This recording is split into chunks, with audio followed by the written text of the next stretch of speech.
So yes, we have Professor Akinyemi. Thank you very much, sir, for being here. And then we have Professor Ukpong. I know she's here. Um, Yes, I'm here. oh, all right. Okay. Thank you very much, Ma. Yes. So once again, I want to welcome you, sir, and Ma, and I want to thank you for doing this for us, for agreeing to be a part of this panel discussion. Uh, to start with, I would want to ask a question. I don't know if you want to greet people first before we start. So I don't know if you want to say hello to people before we start asking the questions. Sir, okay. As directed. Hello, everybody. Hi, friends. Good morning. All right. Okay. Thank you. Thank you very much, Ma. Thank you very much, sir. So, yes.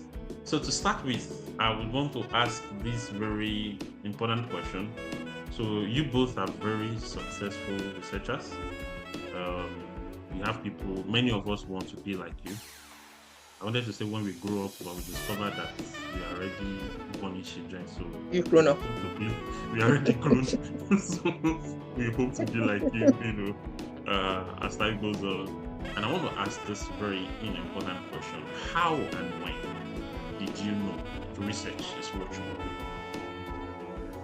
So for some of us, we got into research by accident. Some people intentionally chose research. Many of us got into it by accident. So I want to ask Sir and Ma, how and when did you know research is what you will do?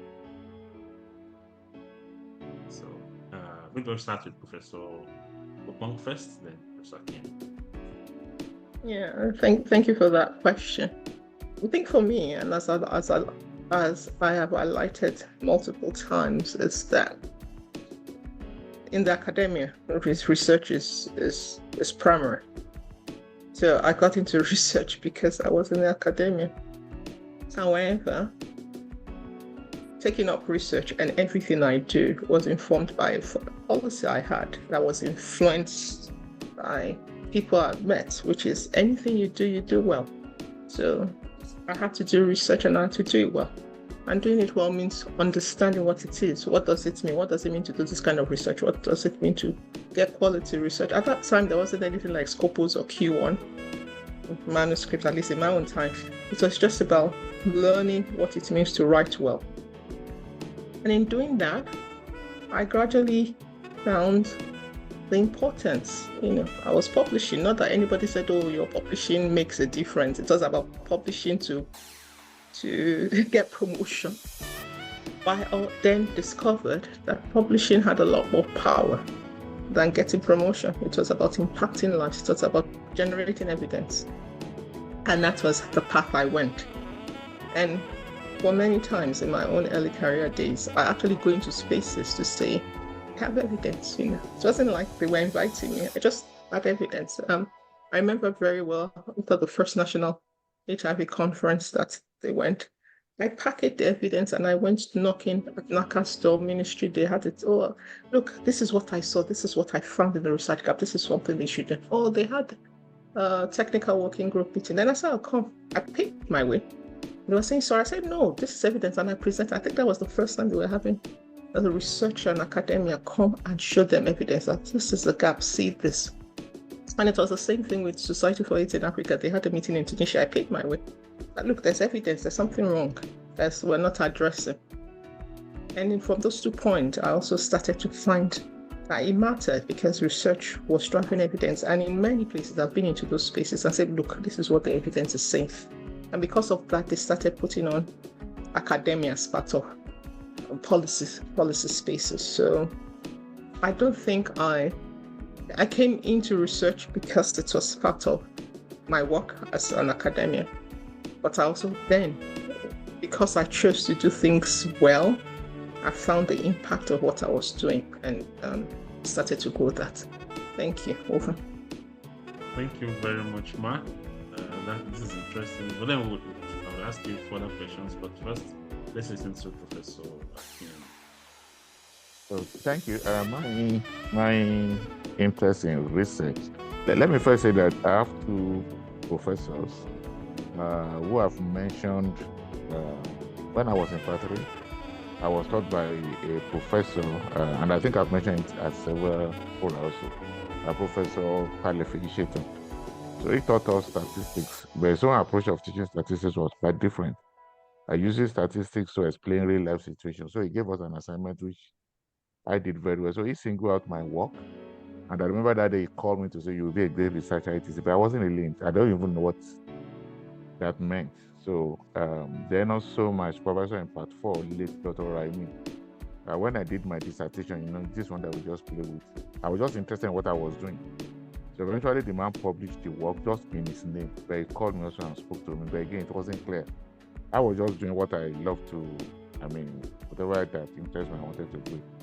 But when I came for my master's and I now picked interest, something happened around me, a very dear friend who was pregnant, and I knew the problem, she had, because again, we talk, we're somehow close with the male partner, it was just a story of, as of yesterday, they were seriously in love. Anytime she wants to talk to me, they were this wonderful guy that was in love. Then she became pregnant, and the whole issue about the love just frizzled away.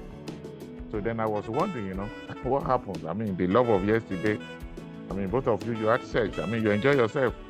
Now there's a product, do that influence that? Also, so that really interests me to say. So at what point, this narrative? So that was my first entrance to research. So if you see my first research major work at graduate level, it was about male partner and abortion decision making. So I looked into that whole process. So, but I was just enjoying it because of what happens to my friend. Along the line also, there are some guys who are also my friend that I have to talk to about doing that kind of thing. And I saw that many young people have almost the same thing, that it doesn't matter whether you love or you don't love. She's pregnant, it's a headache, that kind of stuff. So that's really, for me, it was just interesting to see, can research then help? I was just doing my own, reading more, doing a lot. Before I knew it, when I finished my master's, that took me to about almost 12 countries. So, and the more people talked to, I knew that, wow, so research can really help to understand a lot of issues. It can also help to solve a whole lot of problems. So since then, I got my focus and I try to improve, day in, day out. So for me, it's really about, and that's also when I teach research, I first tell you, the first time I tell you, well, there are enough problems around you that you can also research. So because I've seen a problem around me, then that interests me. So for me, it's also about that. It's about, so how can I contribute to solving a particular problem? Or how can I contribute to understanding more what happened, what influence on processes, etc. So for me, it's about all those kind of interests, and I know that I needed a clear scientific understanding to do that. So for me, that's just the summary. Thank you So very my interest much, in abortion was not because I did abortion. It was because this happened around me. Okay. Thank you very much, sir. This is quite interesting. So I really want to. They don't like you to, our panelists do not like you to blow their trumpets, but I'll be taking time in between questions to just say a bit, about them. So for Professor Morenike Ukpong is the most cited professor in Obafemi Law University as of today, and you could. So when she's saying anything about what inspires her, I think all of us should be interested. Yes. So Ma, thank you very much, Ma. So you said you had evidence, and then you were knocking on doors. I think I wrote it down here that your evidence, what you found, kind of fired you up to want to get more people, more people to know about what you have found. So I would like to ask, at that early time, did you have extra funding to do all this, or were you just paying from your pocket? How did you manage? I was paying from my pocket. So I was paying from my pocket. I'm sure, just like Professor Akanni said, you don't close your eyes to troubles. And God in heaven knows, I didn't know the implication. I don't know what's in fact. I just found this can solve problems. I it was from my pocket, so it was from my salary. But Alright. I must say that when, with time, I can tell so many stories. It was all from my pocket. I remember my first grant. My first grant was, it was from my pocket. I solved my prophesized research, and then I started printing the leaflets. In fact, I wanted to go to airports that are this educational leaflet to put it inside your, the plain jacket so that people could read. And it was in that presentation, while doing that I remembered, what's her name? Dixon. She was in, Kim Dixon. She was in DFID. And then she said they had £60,000. That was my first grant. Yeah, come and take it and do this work. Where was I going to begin and end £60,000? I did everything. I didn't finish the money. But she left, and the person after her, they cut back and took the money. That led me to EDCTP grant, €50,000. I spent the money. I didn't finish it. And then EDCTP, I think that one. I now said, I could do dissemination further. They said I did ask for grants. When you have balance and then you don't ask for, to use it for something. So I had to send it back. Those are my first grants. So I sent money back because I learned from it. But those times they met me doing the jobs, and then they said, come and take to do the jobs you're doing better. So I tell you, I never had anything grants. Nobody told me that one. But like you said, I just saw that there was a need, and I walked into the space for my money. That's my money I was using. In fact, I remember one journalist. I would go to journalists too.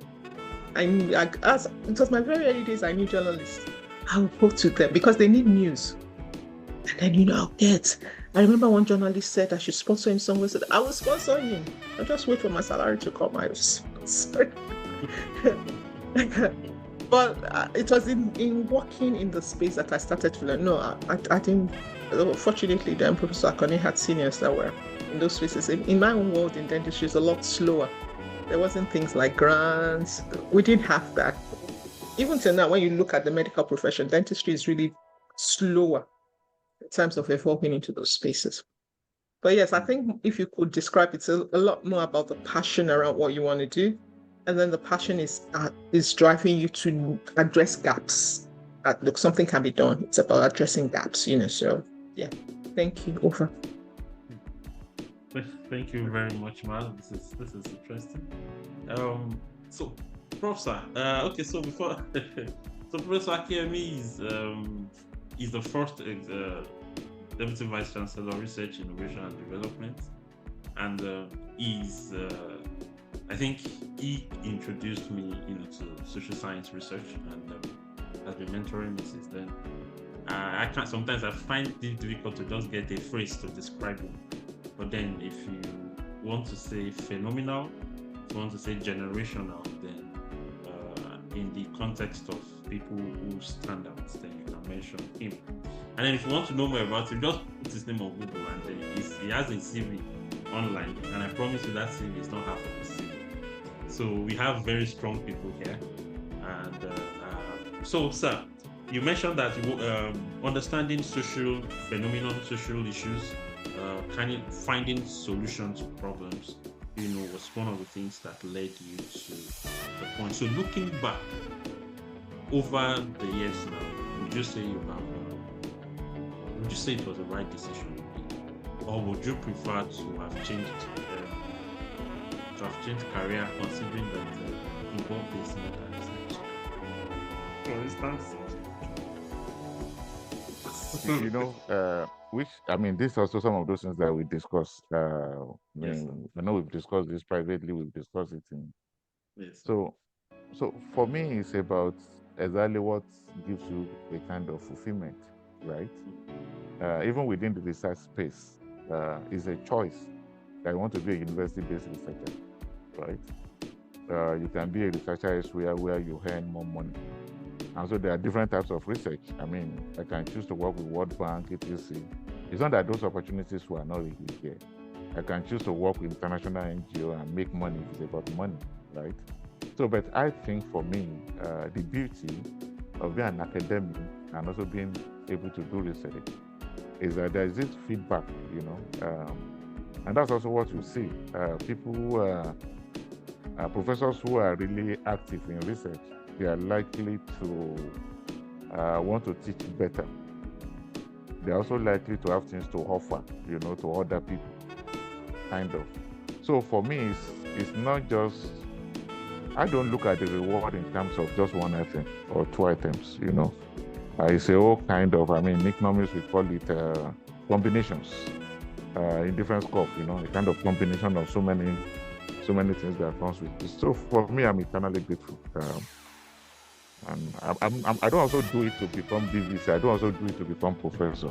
I just enjoy, what I do. So doing research, which also is one thing we try to correct, either within the university or among young people. Doing research is not about the title that comes with it, being a doctor, being a professor. No, it's about, you enjoying what you are doing and also seeing the impact. The impact can be little today. Even the impact may not be there today, but you never can tell, tomorrow. Many of those people whose works are guiding research processes now were works done like in 1950 etc. Now people are revisiting those works to guide, the narrative of today. Yeah. So for me, it's about those impact, that must drive us rather than the gains that comes with it. Thank you very much, sir and Mark. I think both of you kind of the responses are guiding us to the next question I want to ask. So, given this context, who is a researcher? And by this, I mean, who in the society, what role should the researcher play? Now, you've talked about your experiences, and then we are kind of seeing that what fired you or brought you into research or what inspired you had to do with something you found in society, a gap, a problem, an issue, and then you just couldn't stop, you just continued, and you've been finding fulfillment in this. So, who is a researcher? If you want to, how would you describe a researcher in the society? So, let me start with Prof. Sir, and then Professor Ukpong. I should start? Well, Yes, sir. Well, I know, many of us, we have this kind of dichotomous approach to this type of question. So because you're an academic, you are doing research, so you are the researcher. But for me, I don't share those binary kind of looking into this. Yesterday, we listened to Professor Lugbade, and we found out that there's a major gap we have in the university because we don't have professionals who can man some of the instruments or equipments that people are using. So when you look therefore and you say who is a researcher, I would rather say that a researcher is somebody who subscribe or who is involved, in the processes of doing research. You may not be the lead person, you may not be the one who initiated this process, but through what you do also you add value, to whatever the impact or whatever the results of those research, what they are. So you look into the whole issues around the research structure. People talk about mentors. In most cases, mentors are who are well established, who have this idea. Even when they don't have the idea, if you have this idea and you run it with them, they are likely to help you to champion that your ideas. You also have those we call the mentees, within those kind of things. You also have people who support the research process. I was just writing a reference of somebody now. She's not a researcher by our own definition of this binary approach. But whatever grants that come to the university goes through their process, the financial system. Okay. So I think for me, it's for everybody who subscribe to this, and that's also, I think that's one of those things we have been trying to do in the Central Office of Research. To say it should be an inclusive, kind of arrangement. Anybody who supports the research process, who believe in what we're doing and adding value to it, I think we can have that. But again, there are little other events to do. Who is a mentor, who is this within those research, who initiates, who is a principal investigator, etc. So we have those other little definitions. But the research process give that room for people who are involved in research to be classified as researchers. That's my own personal views. Thank you very much, sir. Ma'am. Yeah, for me, I think we're all researchers. Just like we're many things, but they are professional researchers. They're people that are professionals. I will categorize those that Professor Akinyemi has talked about as professional researchers. But I share with people, for me, in as a woman, you taste stew and say, it's too maggi, I should put in okra. It's not cube rather than Maggi cube that I should put in the egusi. It's research. I should go to Ojota market to buy tomatoes because it's cheaper rather than go to a market. It's research. We all do research, not acknowledging that we look around our budget. We know it's better to go here to buy than this. It's all research, but they are professional researchers. Why do I highlight that? Anybody that wants to do research, you have the competency, the basic competency, because we all do it. Even if you look at that, there's some that do it better than the other. There's some that their own research, there's always problems, something's always going wrong. Whereas some people, precisely, they hit it at the end of the market, they're shining their eyes. They know Mama Foluke as opposed to Mama Yinka, and it is them that will not tell the others, it is Mama Foluke, you should go to Dr. Mama Yinka. We are all researchers, so there's something basic in us that enables us research. Okay, but professionals are those that now go into build their skills, and they know methodology, and they know that you should use cross-sectional approach rather than clinical trials. Then those are professionals. Okay, so for me, that is it. And I say this because in everything, our hands are not equal. Some are always better than the other. We all can. And when we strive to excel in anything we want to do, some might have to learn in a day, some might have to learn in a week, some might have to learn in a year, but there's nothing impossible. We have the basics to be able to do research. We just grow on that basics. Thank you. Over. Thank you very much, Ma. Thank you, sir. I want to ask this question. Is there a wrong motive to be a researcher? And I'm asking this question within the context that, so in recent times, there has been this wave and this push and emphasis on grants writing, grants making. And I think somehow it is linked with the current economic challenges within the country. And then there's also the tendency to rate people who are able to get one or two grants higher than those who don't, without taking away anything from the merit of winning the grant.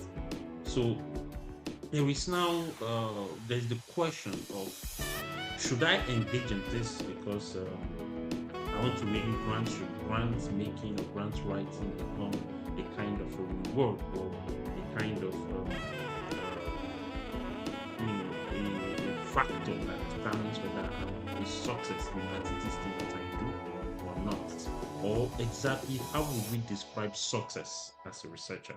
So I've asked two questions. The first is there a wrong motive? And then how would we describe success? How should we describe success as a researcher? So let me start with you, Ma, then to Professor Akinyemi. Maybe I'll start from the behind and then I'll answer the second one. Okay. Success of a researcher is about impact. It's impact. You can write 350 publications, like I share with people, and nobody quoted it. That's not impact. I check my own research profile as much as it is. I check it. And if my paper is not quoted, it has no impact. I've published 10 years, 20 years. This paper is just standing there. Nobody's, that's terrible paper. But you see papers that have been published in 1957 and it has 5,000 publications. That's impact. And I remember, it's not about the number. It's about the one that has impact. It's the impact. And that's how you're measured. Okay, so there might be this other, I know that, for example, I have over 300 publications, but I know somebody, I think Professor Adedoyin, his number is less than mine. His citation is more than mine. I think he has the highest citation. I think he has the highest citation. Yeah, if I'm not wrong, don't quote me. So it's that citation that is the big deal, not the number. Okay. So you can have somebody that has one single publication and changes the world. Remember this lady that did the DNA, what is it that we used for the COVID vaccine, COVID-19 vaccine? You know, when she did that research, that's impact. That's impact. It's not any of our other research. It's just one single research that is followed. So I think for success is impact. Having said that, I'll link it to the grants that you're saying. Grants and research there's no either or. It's not an either or. Your money cannot make impact, research that is impactful. How much is my salary? As a professor, 380,000. I'm going to pay my rent. I'm going to imagine I have kids and all that. In 380,000, I want to do research that will change the world. Oh. It's grants. And grants is not an option. It's not I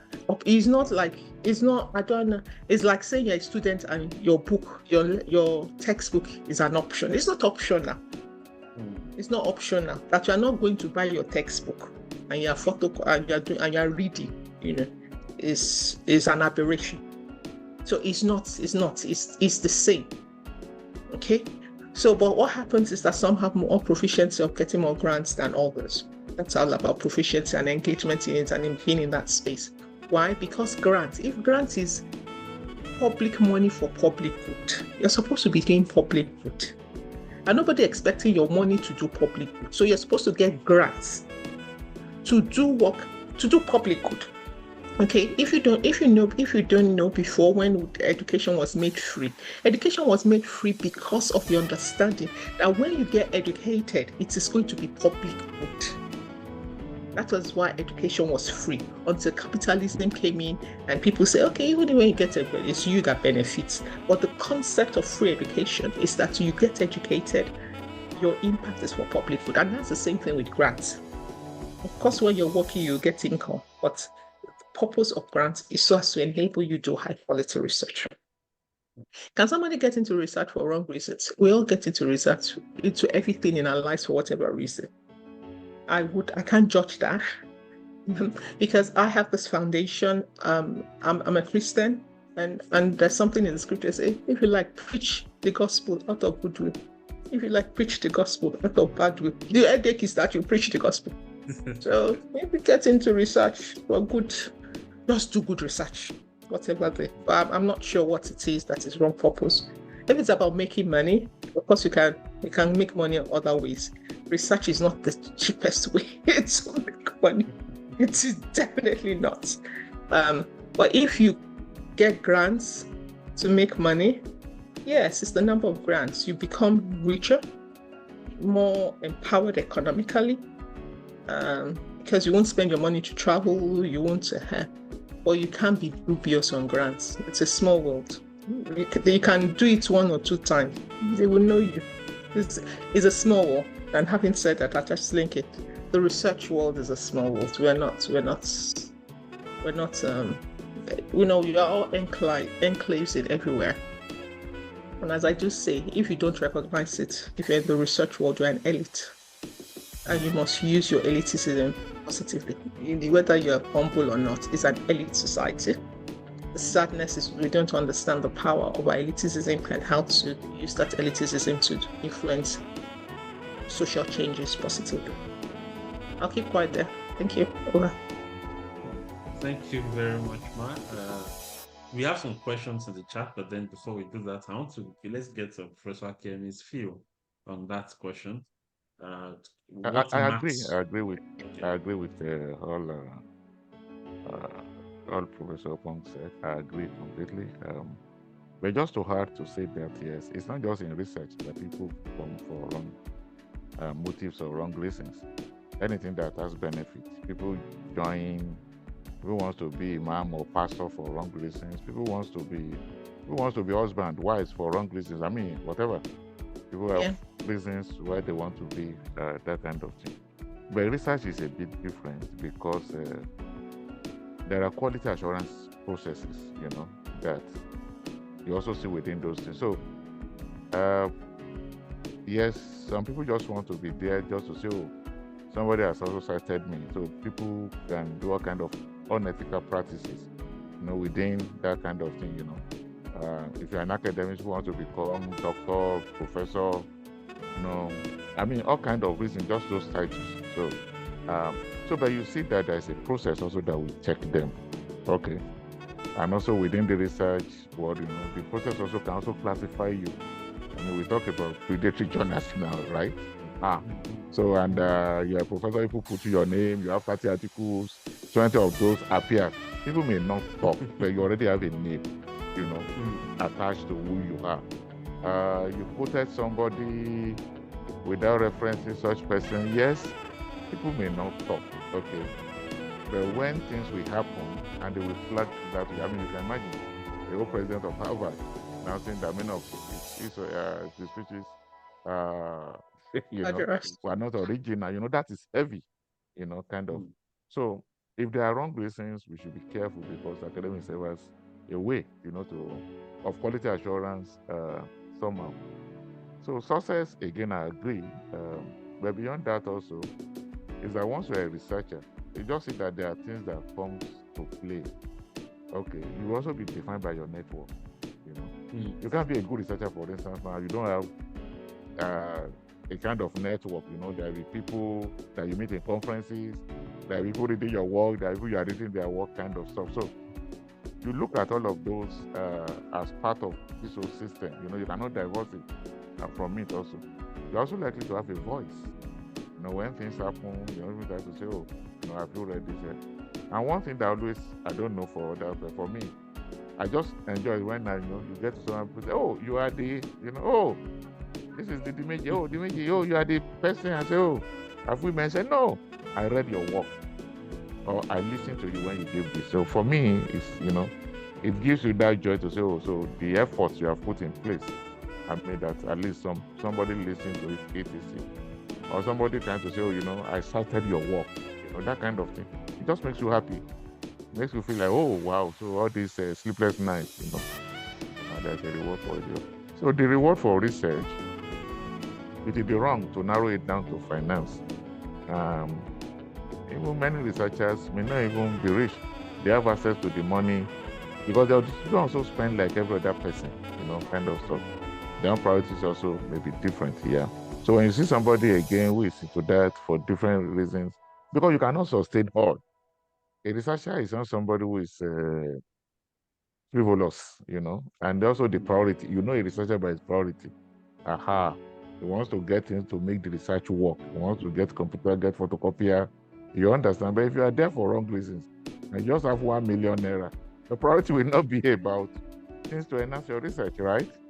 It will be something that, it will also be for wrong reasons that those money will be spent for. So they align, just to support what you said. Thank you.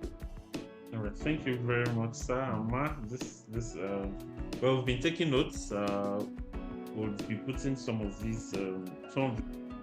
things we've noted here on our social media pages as quotes from this conversation. But then let's get to the questions that people have put in the chat box. Akanni I is directing a question at Professor Ukpong. The person says, Ma, you have over 350 publications to your credit. How did you achieve that? Thank you very much. Between you and me, I tell you, when I write, I love writing. I tell people, so when you put data together, I can tell you, this will tell the story, this will tell the story. I think that makes it easy for me. But I enjoy it. It doesn't stress me. I'm not writing because I have promotion to do. Okay. I enjoy the story and the story to make it work. But I'll say one or two things.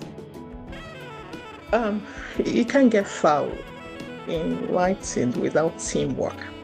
And it's not as if I was doing it. The first time I knew that what I was doing made impact was in 2018.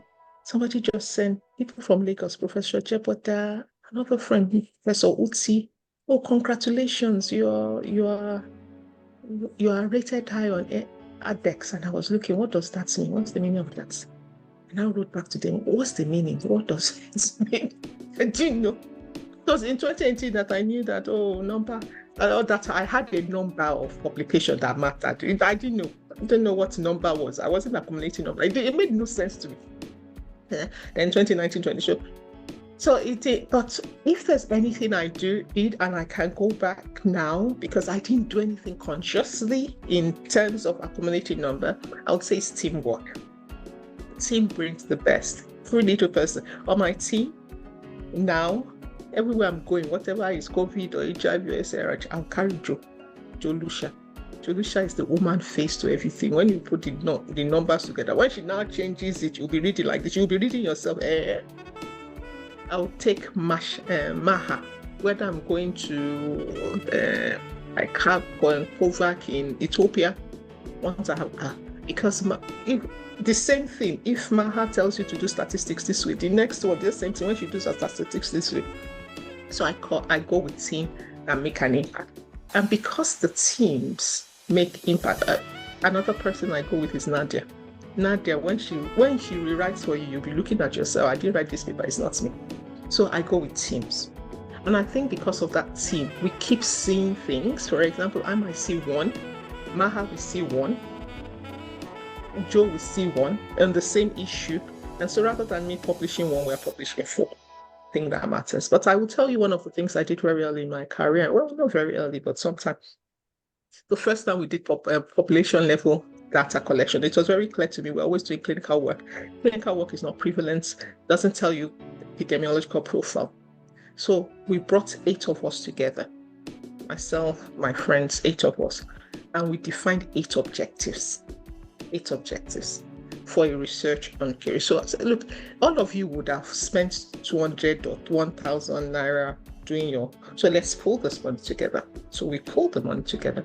And for the first time, we went and did, epidemiological survey in Ilefe. That's the first there is, And rather than 8 papers, because each person led their own objective, they brought their own money.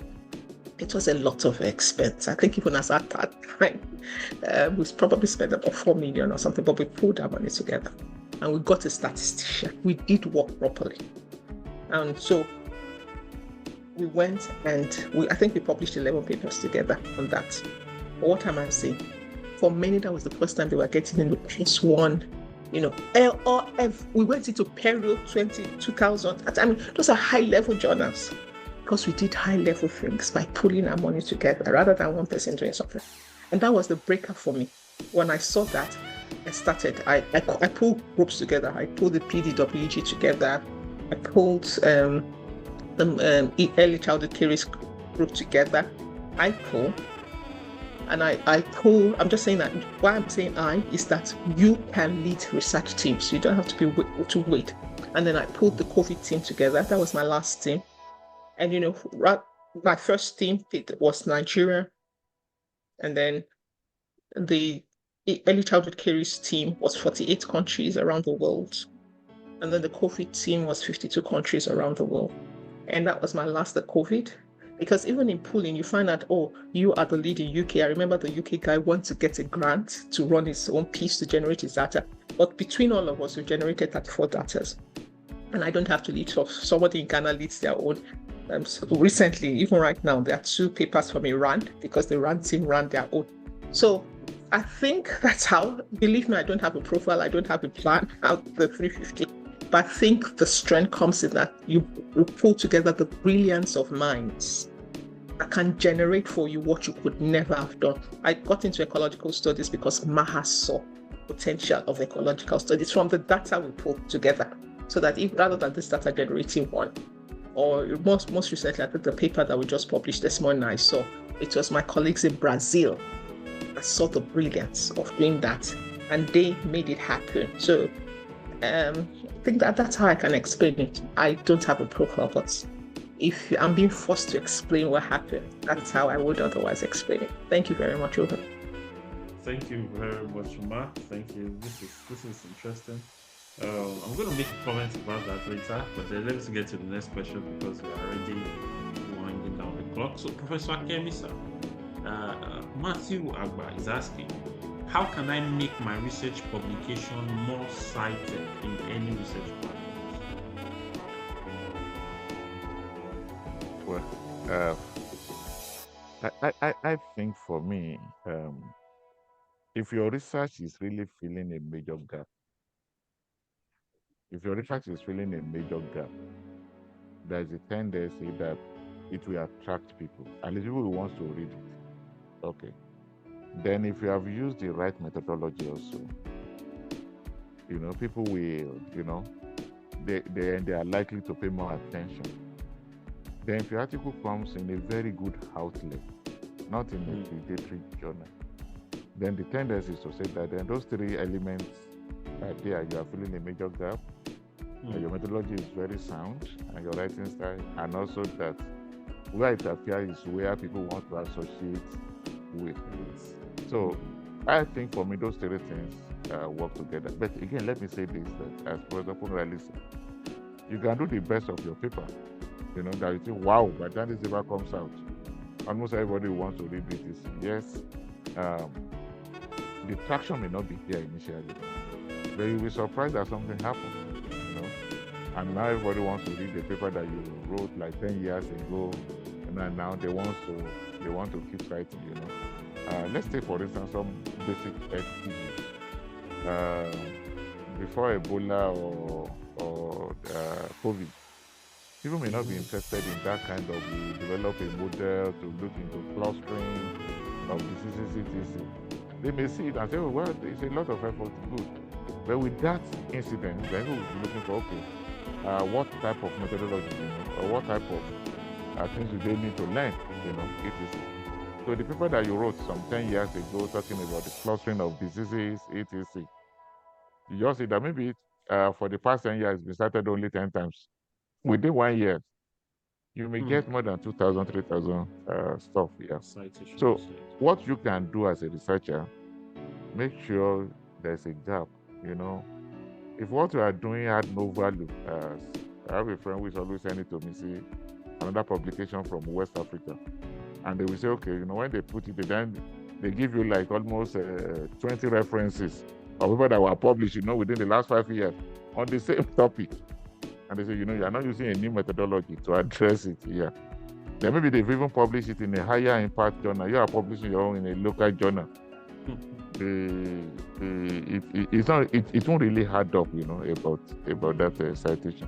Because citation is not what you force your students to do. I mean, the way they do it in French, when say my professor are cited by his own professor, no. Academic, it is. So for me, just you get your own stuff right, it will come. Sure. It will come. Thank you very much, sir.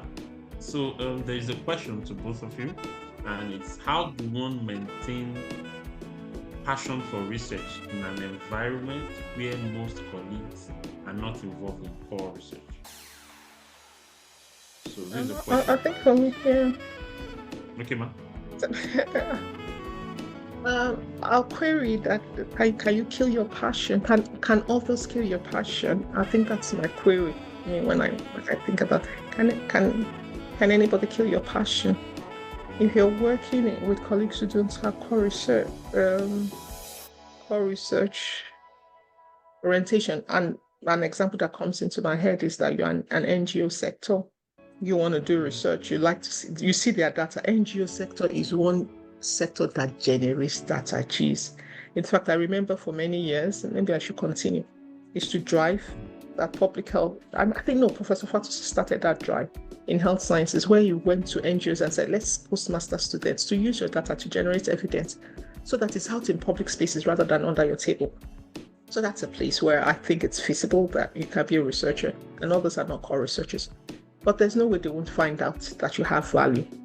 It's not likely they will keep saying, they can joke with you, today this researcher is here again. What you are thinking is research, probably that. But if you choose, this is what you want to do, it's your passion, you have to keep your own passion ignited. Your passion isn't dependent on others. That's the difference with passion. And what's the other word? Your passion is you. It comes from inside your heart. It's a fire from your belly that others see and actually attracts others to what you're doing, because it's from inside you. If there's anybody that kills it, it's you, not the external person. I'm not philosophizing. I'm not even, maybe it's possible, but this is my own opinion. But if you choose that this is what you want to do and you feel where you are is not allowing you to breathe, move on. Move to where you can breathe and cause your passion to ignite. If you choose to stay, and I can tell you, we all make difficult choices to stay there, to make the impact. Give life to yourself and occasionally go into the spaces where they will challenge your conferences, your other friends that are researchers that stimulates your mind to think, and the people you work with, and leave the major people that are not. That's their life, I think that would be my own word. I might not be wrong, but that's my thinking. Thank you. Thank you very much, Ma. Sir, you want to get your feel on this too? I share the same opinion, the same sentiments on this. Permit me to also say this to say, maybe you're in a department or a faculty, right? And I don't know the meaning of people are not interested in, or maybe the level of research they're doing, you may consider it to be of poor standard, etc.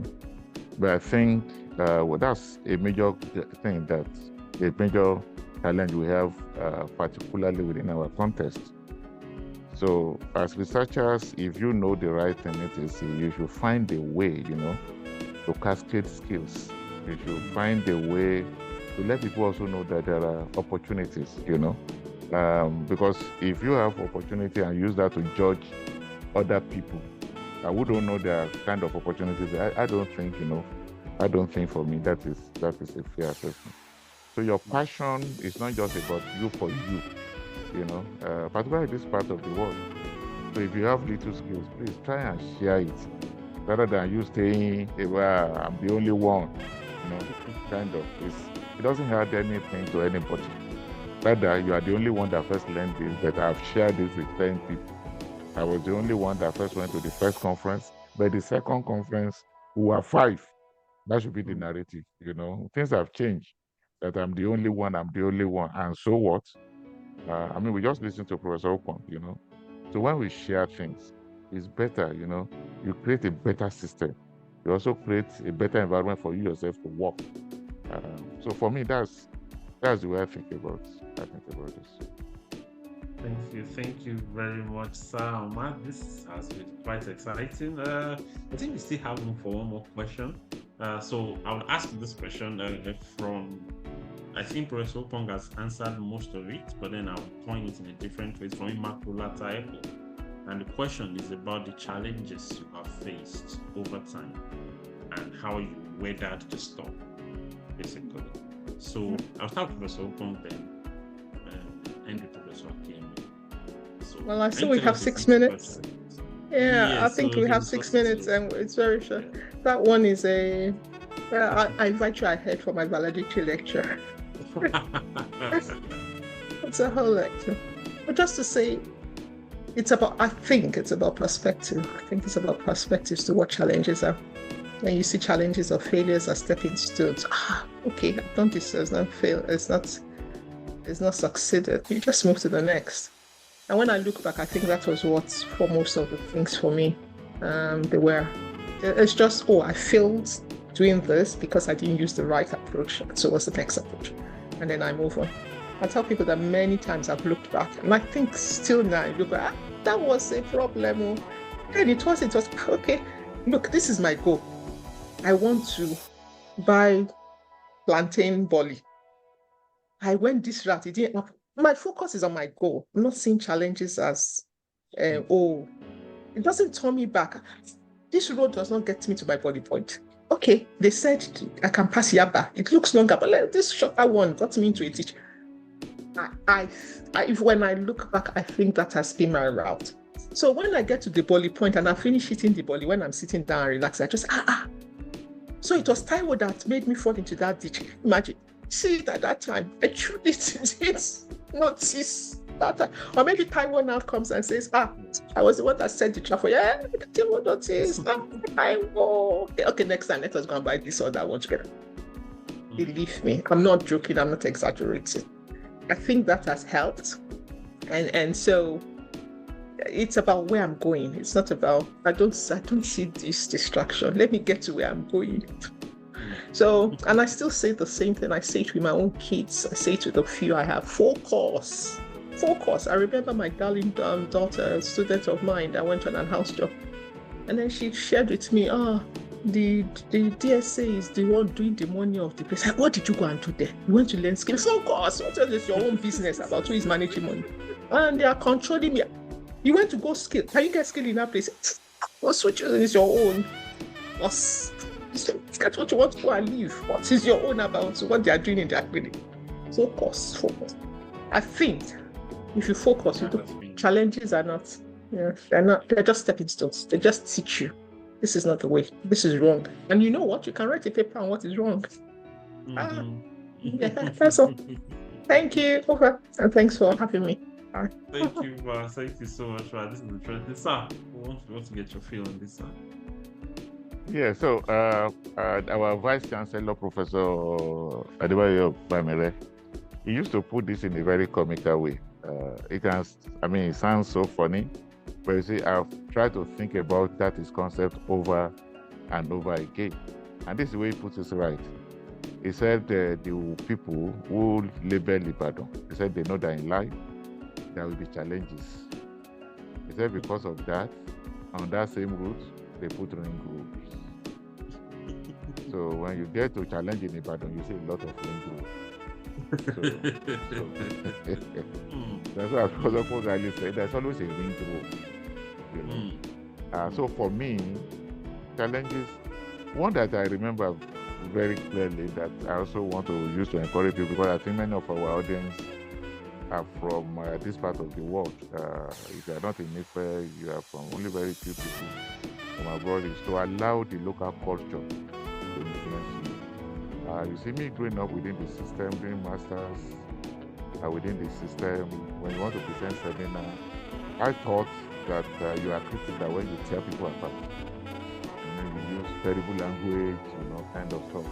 So for me, I thought that makes you a real professor, They will even yab you and yab your father, with the seminar paper that you wanted to present. So I thought that makes them real professors. So, but I was also lucky, the ring road now to my challenge. Because I was also trying to be like, I thought so when you be a professor, when people present, tell them you're a fool, this is nonsense, Well, those are the kind of languages, foul languages, very unacademic language that are common around us then. I don't know now. But when I went out and I saw that people make intelligent contribution, that doesn't even matter the rubbish you present. For instance, I say this also, and I'm happy. When I was doing my master's that I mentioned, I used a cross-sectional data. I read demography. So if I read demography, I should be very strong in methodology. But because some of those things also, so instead of saying a cross-section, I say a longitudinal. And I did not even know the difference between a longitudinal data then and the cross-sectional data. So I was in Paris I think around it was year 2000. And a lot of people came for my session to listen to this boy who has a longitudinal data on talking about male patterns and abortion decision. And nobody, I was not torn apart, kind of. So I put that to say, wow, if it's one of my professors in Nigeria that did that, the language they will use that I learned from that. But rather they corrected me in a way that I went back to reread. So wow, these are basic things that you should know. So I'm saying that to say that the biggest challenge you have is that you believe that what happens within your department, what happens within your small level of influence is the right way, is the right way to think, the right way to talk, the right way to interact. No, you must be open, and that's the solution now. Be open, learn. When you go for conferences, learn. See how people present, see how people talk, see how they relate, see how they make the critiques other people. See how people also take criticism. So that people criticize your work. It's not, they are not fighting you. They are not fighting. It's not that your prayer have not been answered. Like, sorry to say this. When I go for some exams, I went for one and I just asked the client, I said, please, I hope you have not been praying that the person coming, God will blind his eyes so that I will not do the wrong thing in my work. He said, how do you know? He said, I prayed that prayer. I said, then let me pack my load and go. On that note, I want to really thank you. Thanks so much. Yeah. Wow. So, thank you very much, Ma. And sir, thank you so much for taking time out to be here. And I want to also thank you, the audience, for being here, for your questions, for being with us right from the first episode of this series. It's been wonderful. I'm happy to inform you that we have all of our sessions on the YouTube page now. The links have been posted here in this chat. Also, you can follow us on our social media pages, and I think the links also have been shared. And of course, we want to also use this opportunity to invite you for Professor Ukpong's inaugural lecture later It this will be month. super. Yes, it will be It's super. a footprint. And, No, it's a footprint. so living footprints in the sand Yes. of time. So please, if you're around OAU, please join. If you are not, you can reach out to us. There's a Zoom link to join, so you'll be able to also attend virtually. It promises to be beautiful. And yes, you've listened to her.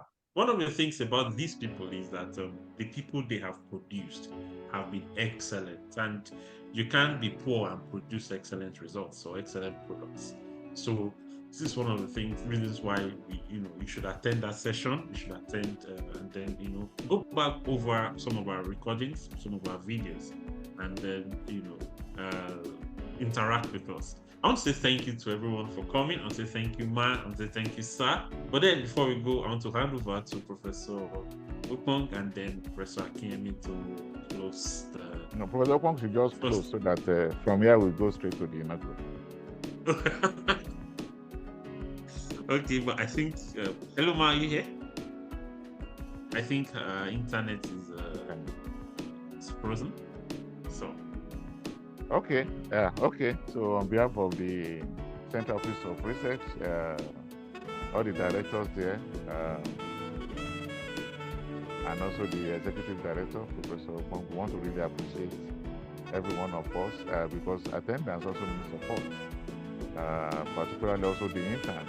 I know the way they work behind the scenes just to make things happen. So on behalf of the University Management and the Center Office of Research, interns, please, if it's possible, please clap for yourself. You've been very excellent. We're having some new interns now, about 40 of them. So we thank you so much. And for our audience, we say sincere thanks. So what can I say to Dimeji? Dimeji, you've been a very wonderful person and excellent. I mean, indeed. You do things with a lot of passion without any financial reward from anybody. So I pray God will reward you for the wonderful things that you did. This is just one of those platforms that I know that you handle. But I mean, for your devotion, for doing this without, so to say, any benefit. God will give you your own due benefits. So everyone, I want to appreciate you. Thanks so much. God bless you. Thank you very much, sir. So I'm happy to inform everyone that the next session will start in September this year. That will be the next season. But before then, let's watch the videos and let's prepare for the inaugural. Thank you, everyone, and bye-bye. See you next time. Thank you. God bless.